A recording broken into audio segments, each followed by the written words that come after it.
Hey, excuse me, what do you do for work in Las Vegas? I'm an executive chef. An executive chef. Here's a question. Can I come to work with you today? It's some pretty big shoes to fill, but if you want to. My name's Jennifer Landry. I've been in the business 25 years. For brunch alone, we see about 1,500 people. When you come in, what does your typical day look like? I do my walkthrough. I have about 92 employees total. How are you guys? Hola, good morning. We just want to make sure that the guys have all the tools that they need, because once the doors open, there literally is no stopping. Are you ready to work? You have to earn your keep. I'm in my uniform now. Were you scared to pick it up? Give it a little.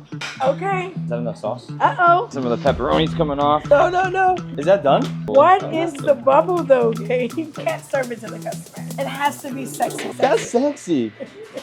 So are you from Las Vegas originally? I'm actually from Louisiana. Louisiana. What brought you to Las Vegas? Well, I actually lost a son to street violence. I decided to come to Vegas, started a new life with me and my younger son. Vegas has been great to me, definitely a big chef scene. My father raised me alone. I had to really start cooking at a very young age. He was a carpenter. He built this wooden stool that would get me to the sink and to the stove, and I had to grow up really fast. It's actually what gave me the strength. Coming to Vegas, it's a flashy city, an abundance of opportunity. You name it, you can get it in Vegas. And I was able to be a part of that. When you're cooking from within, it'll show. It's my soul, actually.